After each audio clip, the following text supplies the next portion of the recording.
오늘의 세 번째 꼭지는 자 이제는 이재명 후보 쪽 얘기를 해보도록 하겠습니다.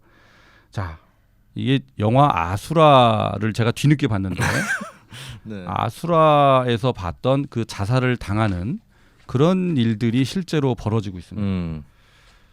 그 아수라 영화 맨 마지막에 보면 이 영화는 허구인데 실제로 비슷한 상황이 벌어지면 그것은 우연이다. 이런 자막으로 끝나죠. 진짜 우연 같은 일들이 벌어지고 있는데 과연 우연인지 김문기 씨가 자살을 했다. 극단적인 선택을 했다는 뉴스가 어제 보도가 됐습니다. 이 부분과 관련해서 장해찬 찬스트라다무스의 예언입니다. 큐. 네, 저는 이재명 후보가 공직선거법 위반으로 처벌받게 된다는 예언을 하겠습니다. 공선법이요? 네, 사실 공직선거법 위반 TV 토론이나 여러 가지 선거 활동 과정에서 본인에게 유리한 결과, 뭐 당선을 위해서 거짓말하면 안 된다는 조항이 분명히 있잖아요. 네. 그런데 이게 대법원의 말도 안 되는 판결로 인해 이미 허위 사실을 TV 토론에서 말한 이재명 후보가 대법원까지 가서 한번 구제당하긴 했죠. 네. 그러나 또다시 이 대법원까지 가는 이 법적 시비 릴레이 레이스가 펼쳐질 것 같습니다. 네. 왜냐하면 이재명 후보가 이번에 안타깝게 사망한 극단적 선택을 한 김문기 전 처장을 성남시장 때는 몰랐다고 말을 하고 있어요. 네, 그랬죠. 뭐 도지사 되고 나서 알았다던가. 음. 그런데 공개된 사진을 보면 2015년에 9박 11일 뉴질랜드였을 겁니다. 호주와 뉴질랜드 출장 때 유동규 전 본부장과 함께 김문기 처장이 동행을 합니다. 이 시장이 거의 2주에 걸친 해외 출장이면 기초단체 시장치고는 되게 특이한 케이스의 해외 출장이거든요. 네. 이거는 시의회 견제도 많이 받고 그러다 보니까 네. 아무나 같이 가는 게 아니에요. 잘못하면 외유성 출장이다, 해외여행이다 말이 많이 나올 수 있는 이슈이기 때문에 정말 핵심 측근들만 데리고 가서 일하는 모습 보여줄 겁니다. 거기에 유동규 전 본부장이 동행을 했고 김문기 전 처장도 함께 갔습니다. 네. 그리고 사람이 9박 11일을 같이 먹고 자고 모든 일정을 수행하는데 모른다는 게 말이 됩니까? 그것도 우리나라도 아니고 네, 외국에서 외국까지 가서 다간 일행 합쳐봤자 10명 정도밖에 안 되는데요. 모른다면 이거는 거짓말이 아니라 심각한 문제가 있는 거죠. 지능에. 만약 모른다면 그건 거의 침해 아니에요? 모를 수가 없어요. 10일 동안 같이 있던 사람도 몰랐다. 그런데 어쨌든 시장 때는 몰랐다고 주장을 하니까 우리 국민의힘 선대위 청년본부의 자랑스러운 수석 대변인 이기인 성남시의원이 지금 보신 이 사진을 공개했습니다. 새로운 증거가 또 나왔나요? 네, 이게 우리 이기인 청년 수석 대변인이 공개한 사진인데요. 예. 저 뒤에 선글라스 끼고 앉아 있는 두 명이 나란히 유동규와 김문기입니다. 저기 어디입니까? 저기 호주 출장 가서 찍은 것 같아요. 저 앞에 노란 옷 입은 사람이 연두색, 네. 예, 이재명. 네. 당시 시장이고 예, 연두색 옷에 골프 모자를 쓰고 선글라스를 끼고 앉아 있는 분이 이재명 성남시장이고 네. 그 뒤에 두 사람이 차례대로 유동규 전 본부장과 김문기 전 처장입니다. 김문기 처장이 저 앉아 있는 사람이 아니, 서 있는 사람 뒤에. 사람. 네. 음. 아니 이렇게 명백한 증거들이 뻔히 있는데 모른다, 몰랐다. 이거는 국민을 바보로 아는 거죠. 뒤에 있어서 모른다고 한 거 아닙니까? 이렇게 못 봐가지고. 국민을 바보로 아는 거죠.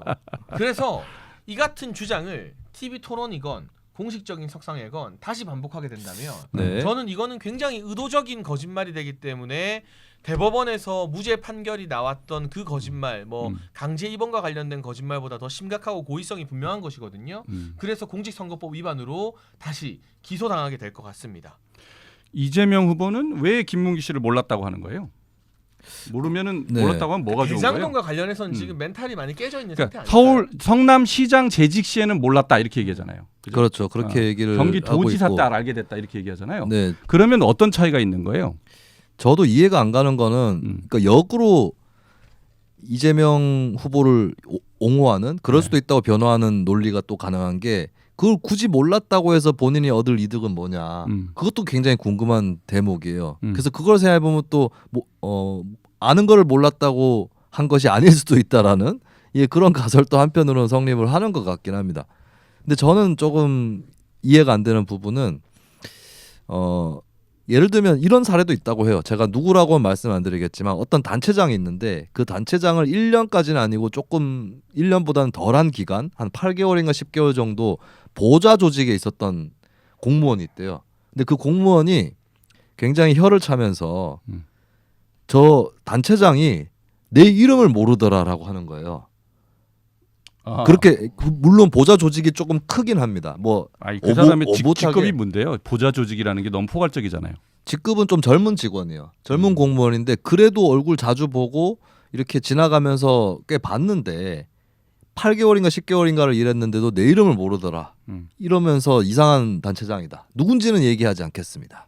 예, 근데 그런 사례도 있는 걸로 봐서 이재명 후보가 그냥 남의 이름이라든지 이런 거에 무관심한 사람인가. 왜냐하면 세상에 너무 많은 사람들이 있기 때문에 그럴 수도 있겠다는 생각은 합니다. 근데 제가 이해를 못하는 거는 제가 만약에 단체장이에요. 근데 제가 단체장 할 때 어떤 사업을 굉장히 신경을 썼고 그걸 가지고 어디 가가지고 야 이거 내가 한 사업 중에 대표적인 사업이다 이런 식으로 얘기를 했어요. 근데 그 사업 때 중책을 맡고 있었던 사람이 있습니다. 근데 내가 저 사람 이름을 모르겠는 거예요.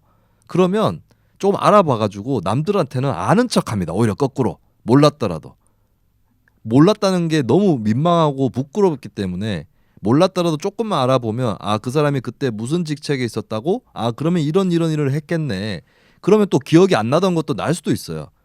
그러면은 결국에는 조금 시간이 지나서 대중 앞에서 얘기할 때는 아 그 사람 알아요.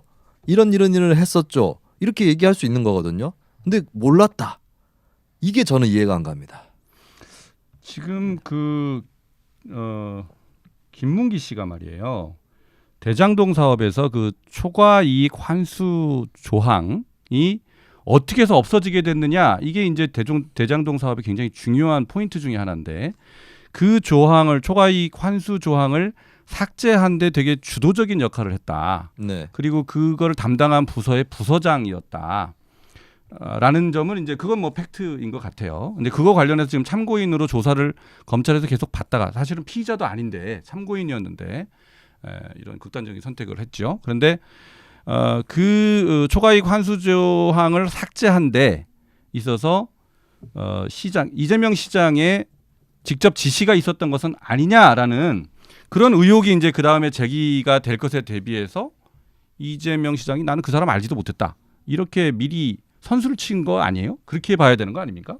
아 그리고 한 가지 더 있어요. 김문기 씨 같은 경우는 문제가 9월 25일 제가 날짜도 기억을 하는데 그날이 일요일인가 토요일인가 휴일입니다.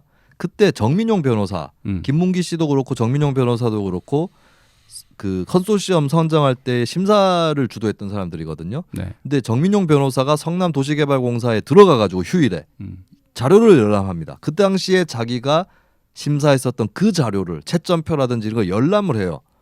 그리고 그 열람을 도와준 사람이 혹은 같이 본 사람이 김문기 씨입니다. 김문기 씨는 거기 안에 직원이기 때문에 김문기 씨가 도와주지 않으면 정민용 변호사는 그 자료를 볼 수 없는 거죠. 사실 이 자체가 범죄거든요. 왜냐하면 자기가 심사했던 자료일지라도 심사가 끝나고 나면 그 자료는 봉인이 돼서 비공개 자료로 남습니다. 근데 휴일에 들어가가지고 그걸 봤다. 요것만으로도 기속감이에요. 예, 그 부분에서도 김문기 씨는 좀 스스로 압박을 받았을 수 있다라고 하는 거죠. 그렇죠. 뭐 그럴 수는 있는데 이제 이재명 후보가 나는 몰랐다. 그때는 몰랐다라고 얘기한 것이 대체 왜 그러느냐? 뭐가 자기한테 두려워서 알았다 그러면 뭐가 어떤 공격이 두려워서 그런 지금 거짓말로 드러나고 있잖아요. 호주, 뉴질랜드 10박 11일 출장을 같이 했었다. 미스트라다무스 아니 어때요? 두려운 게 있죠. 왜냐하면 어떤 성남시장 점이에요? 때부터 알았으면 지금 김문기 처장이 했던 증언이 뭡니까?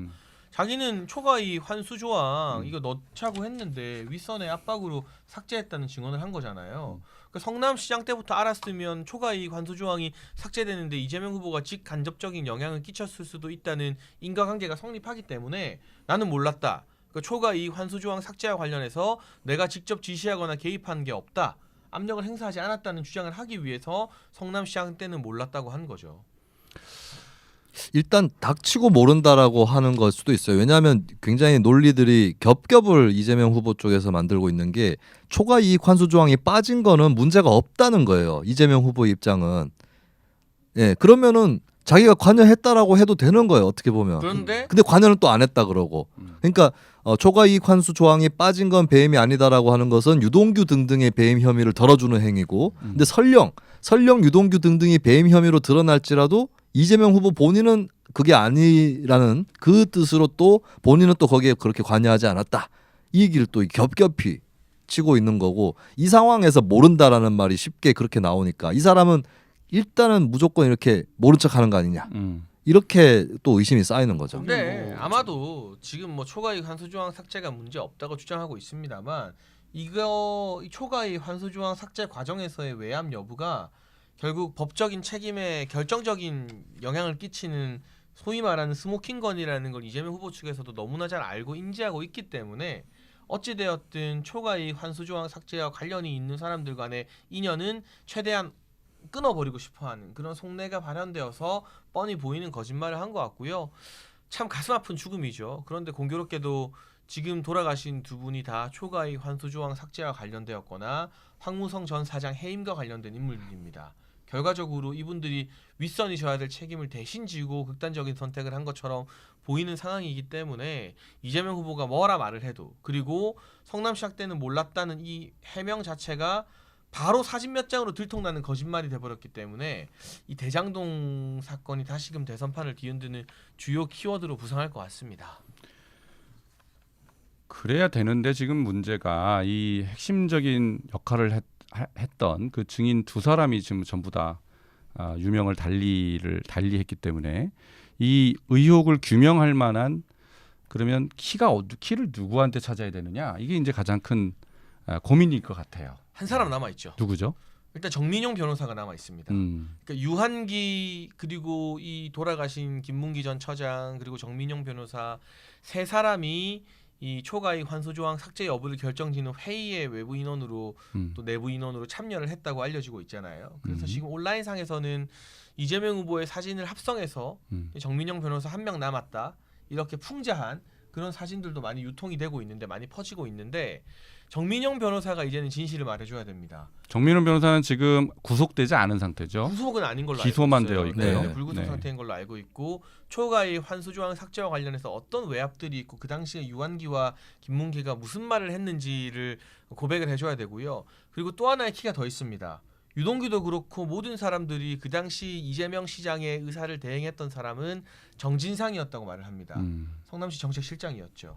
이재명 후보 변호사 시절부터 사무실 같이 운영했던. 근데 지금 버젓이 대장동으로 두 사람이나 죽어나가고 몇 명이 구속됐음에도 불구하고 이재명 후보 선대위의 비서실 부실장을 맡고 있습니다. 이게 이해가 안 돼요. 우리는 뭐 장제원 의원 본인이 잘못한 게 솔직히 뭐가 있습니까?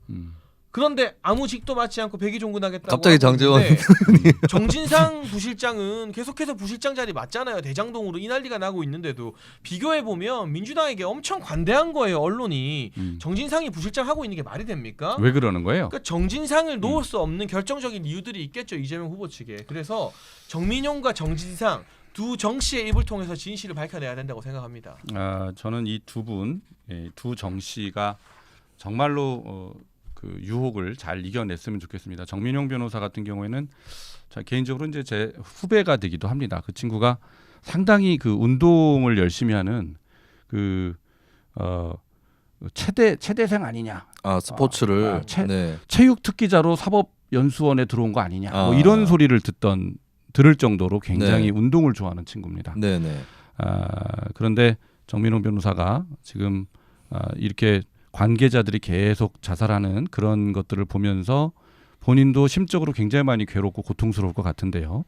잘 이겨내서 이 실체를 좀 잘 밝혔으면 좋겠는데 지금 문제가 뭐냐면 지금 윤석열 캠프에도 이제 원희룡 정책본부장이 대장동 일타 강사로서 이제 대장동 사건을 계속 지금 추적하고 또 기자회견도 하고 그러고 있잖아요. 근데 이제 문제가 기자들한테 대장동 사건에 대해서 설명을 하고 뭘 하면 기자들이 굉장히 이게 어렵다, 복잡하다, 이렇게 이제 얘기를 하면서 하소연을 한다는 거예요.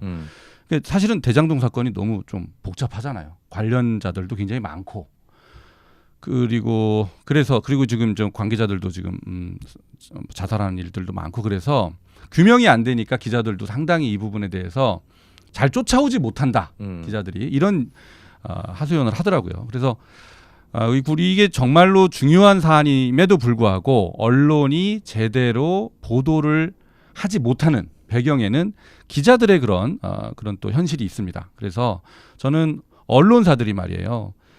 이 부분은 뭐 특별 취재팀이나 이런 것들을 구성해서 자꾸 이렇게 그 기자들의 보직을 바꾸면 새로 네. 와서는 쫓아가기가 어렵거든요. 네네.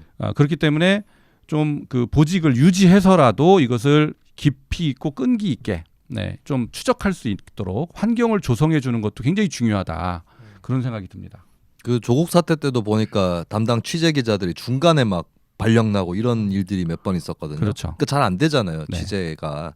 예, 그게 언론들이 예. 이게 많이 기사량도 많고 관심을 받다가 그 관심이 꺼지면 기자들을 그 많이 파견했다가도 또 다른 걸 취재시키러 보내거든요. 네네. 근데 이게 또 언론사의 현실이기도 해요. 그렇지만 이 사안은 그런 사안은 아니잖아요. 그렇죠. 이거는 또 대통령 후보의 사법 리스크고 이걸 규명해야 되는 거고 그리고 이 차원에서 말씀을 드리면 오늘 뭐 이제 여론조사에서 이재명 후보가 다시 1위로 올라가는 조사가 나왔다고는 하지만 그것이 이제 이 김웅기 씨의 어떤 사망 이것이 반영된 건지는 잘 모르겠고 그리고 만약에 막 검찰이 이재명 라인을 계속 추적을 하고 막 파헤치고 소환하고 이재명 후보까지 소환하고 막 계속 털었어요. 근데 문제가 좀 발견이 안 돼요. 그런 상황에서 이분들이 돌아가셨다면 그것은 사람들이 봤을 때는 강압 수사 이런 거 아니냐 이렇게 얘기를 할 수 있지만 정진상 부실장조차도 조사가 안 됐고 그 상황에서 어쨌든 이유 여하를 불문하고 돌아가신 거에 대해서는 대중이 불안하게 생각합니다. 그리고 이거를 뭐 법정에서 무죄 받으면 그만이다라든지 기소 안 되면 그만이다 이렇게 생각하면 안 되는 게 이건 투표예요. 정치이기 때문에 대중들이 저 사람이 범인일 수 있는데 그러면 재판이라든지 수사에서 안 걸리면 그만인 건가 일단은 떨어뜨리고 보자.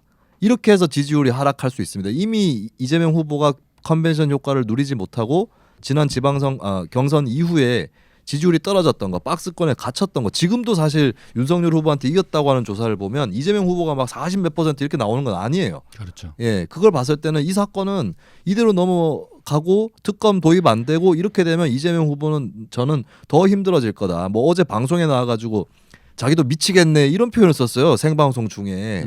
예, 그거 보는 국민들이 미칠 지경이라는 거죠. 그렇죠. 예, 그거를 이재명 후보가 명심하지 않으면 뭐가 저는 미치겠다는 거예요, 대체? 그러니까 후보 입장에서. 자기도 대장동 얘기 나오면 그러니까 사회자가 물었어요. 대장동 얘기 나오면 좀 힘드시냐 뭐 이렇게 물으니까 뭐 이렇게 앞에 단서를 붙이긴 했어요. 이렇게 표현하기는 좀 뭐하지만이라고 하면서 아 저도 미치겠네요 이런 식으로 얘기를 하는 거예요. 생방 중에 생방.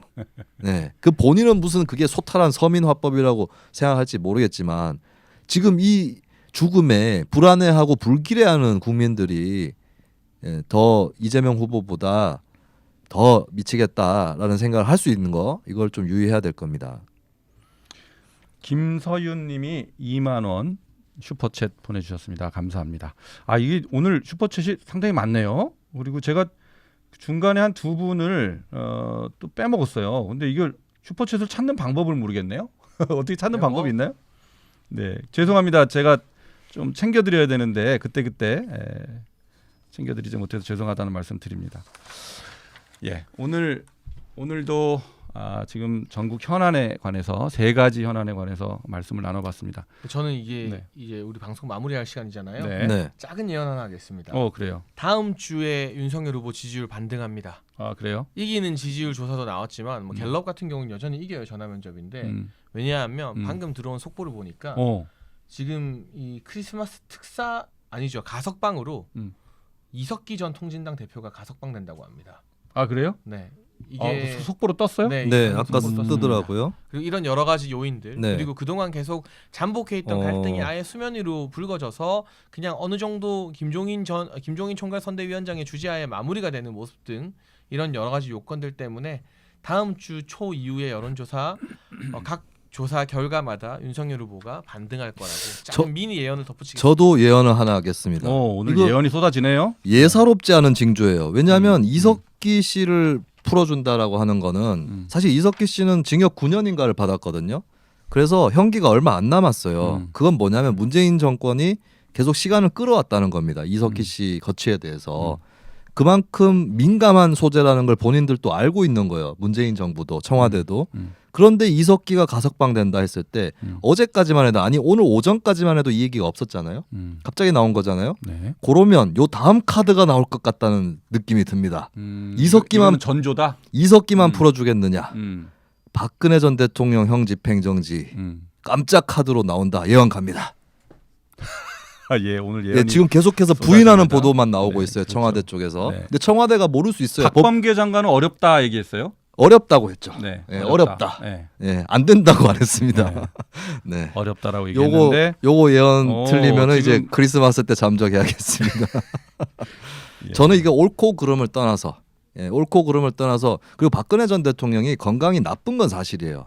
그리고 만약에 더 악화돼 버려서 일이 터져 버리면 뭐 실려가 버린다거나 이러면은 문재인 대통령도 압박을 느낄 거거든요. 그리고 솔직히 이낙연 전 대표가 올해 초에 그 사면 얘기했나요?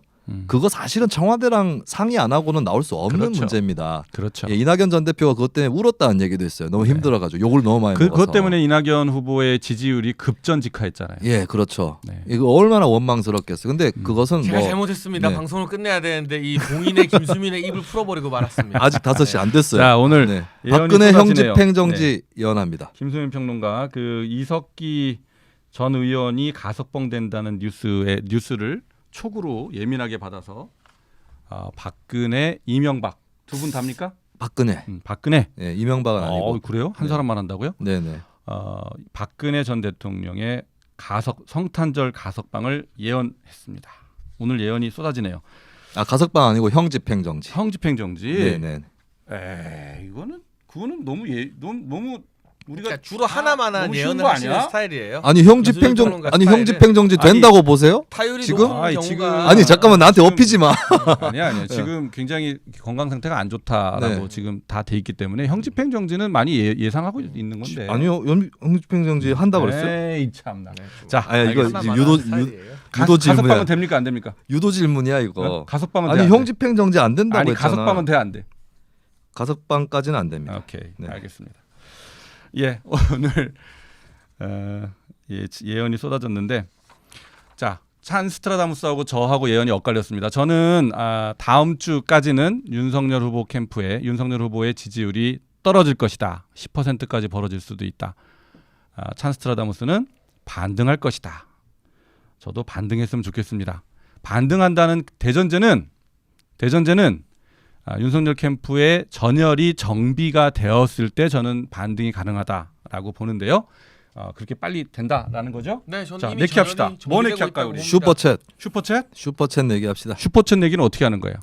아니 그냥 깔끔하게 네. 슈퍼챗은 TV조선 거니까 우리가 여기 촬영 스태프들 아이스 아메리카노 다 쏘는 걸로 한번. 네. 그러면 우리 둘이지 지금 그러니까 지금 반등합니까? 우리 셋이 합시다. 아니 형 집행정지는 저만 예언한 거죠? 그렇지. 아니, 그거 둘은 하나만 아니잖아. 하면 아니 아니 그거는 한번 해. 하나만 아니 걸어 하면 빨리 하나만- 걸라니까. 그거 하나만 그러니까 한 OX 예언이라 OX 거론하고 집행정지. OX 하나만 한 예언 X입니다, X. 끼지 마시고 네. 자, 그런 거 갖고 배를 돌리고. 아니 형 집행정지 요번 주 안에 됩니까 안 됩니까? 이번 주 안에 음. 이번 주면 일요일까지 말하는 거예요? 아니 그러니까 크리스마스까지. 내일까지지, 내일까지. 그러니까 크리스마스까지.